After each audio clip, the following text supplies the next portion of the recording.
Benkos Bioho, a legend, a hero, and a king. King Acapulco. The people of Palenque, Colombia honor and revere him as such. Up until visiting Colombia, I've never heard of this name nor knew of this story, which is one of the reasons why I felt the need to share it. Disclaimer, this material is not completely historically factual, nor does it encompass all of Benkos' legendary story. Most information online regarding Benkos varies with dates and details, hence me not providing specific dates, only years. I've mixed together versions of the hero's story that resonated with me. I implore you to do your own research on the story of Benkos Bioho, and I hope this material encourages you to do so. I've included some resources below for reference. Hello beautiful people, welcome to my channel. It's me, Eb from Eb's Migrations. Several years ago I decided to leave the US and embark on a journey of living abroad. That journey has led me to some beautiful places around the world. I share my journey to inspire you to take that leap of faith, follow your passion, and live your best life. There's no better time than the present, so what are you waiting for? Let's go. Many stories of legends and heroes have been hidden away under dust. Sort of like the dust that accumulates on books you have stored away in an attic or even have forgotten they even exist. Many stories from the continent of Africa are the same way, waiting for someone to come along to clear the dust off and bring the story back to life. The story of Benkos lives freely in the hearts of the people of Palenque de San Basilio, Colombia. His statue stands tall in the town's center, so he could never be forgotten. The people would never forget their history or the story of their hero. Benkos' story is of a person's determination to reclaim what was stolen from them, freedom.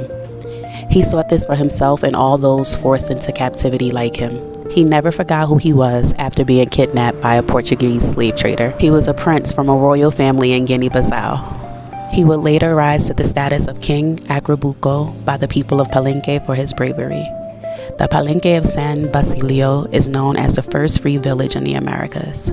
A beautiful nod to the resilience of a collective of people feared because of their power and beauty, people who did not allow said fear to stop them from reclaiming their power. Benkos escaped twice from captivity when he arrived to Colombia. He was successful with taking his wife and a few others with him. They went into the mountainous regions, which allowed him a great vantage point and dominance over the Spaniards.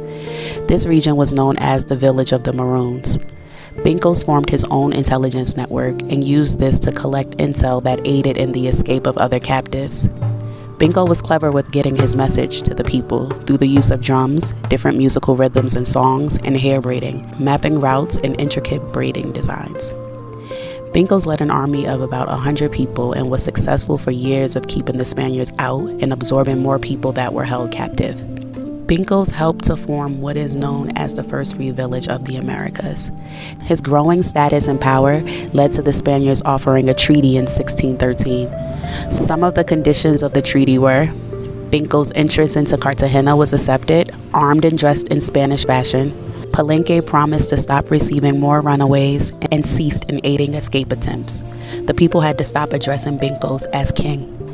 Governors changed a couple of times after this. The treaty was not upheld by Governor Garcia Garon, and he violated it in 1619. There's a quote from him. It was dangerous, the extent to which Bioho was respected in the population. His lies and enchantment would drive the nations of Guinea away from the city. He found a way to lure Benkos in a trap, which led to him being captured. There are two versions of Benkos' capture. One of him freely roaming around town and being taken, which is hard to wrap my head around considering how calculated he was. The other, told by a Colombian author, Antonio Prado Fortu. Benkos was told that some of his men were arrested and sentenced to death. Benkos offered himself in exchange, thinking he would only serve jail time for a couple of months. Once he arrived, his men were shot and he was captured, was sentenced to death by the governor.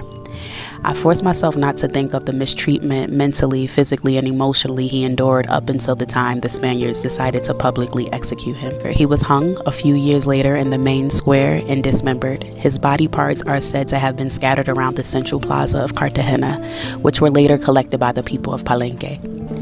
His murder had an adverse effect. It didn't scare the people into becoming submissive. Instead, it sparked resistance and protest. Benkos was a martyr, and the brave people of Palenque resumed their war for freedom. In 1691, the King of Spain personally signed a peace treaty with Palenque. They have since lived freely and independently. Let's segue to the village of Palenque, which is located 50 kilometers outside of the city center of Cartagena.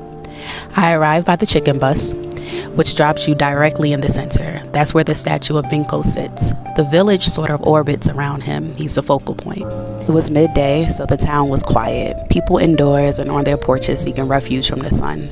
I walked around for a bit but didn't film, and watched as men shared laughs and beers over a dominoes game. Elders sat and thought on their porches. I thought of all they endured, the library of stories that their souls possess. I continued on, taking in the artistic expression of the people poured out on the walls of the buildings. There is a cultural center that sells West African textiles and clothing. A gentleman at the center led me in, informing me of the musical instruments of the palenqueros and some of the local artists. My self-guided tour worked up an appetite, so I popped into a local restaurant. I was informed to go to the back of the house to place my order. That's where I found a lady deep frying fish in a large skillet above a burner situated on the ground. I greeted her and placed an order for the fried fish, but she showed me to a pan of fish smothered in a yellowish coconut milk sauce. I was told it was the better choice and went with it. It was presented to me at the table on a large banana leaf with rice, avocado salad, and a fresh cup of sugarcane juice. This was the cherry on top for me, since I love experiencing different cultures through food, good food. This dish was the best I've had in Colombia, and it's heavy in roots from West Africa. I sat in the center, watching men ride by on horses as I absorbed the energy of the town, taking in the people's pride and independence. I highly encourage you to take a day trip to Palenque de San Basilio if you ever visit Cartagena, Colombia. Take a guided tour so you can receive some history of the village and its people.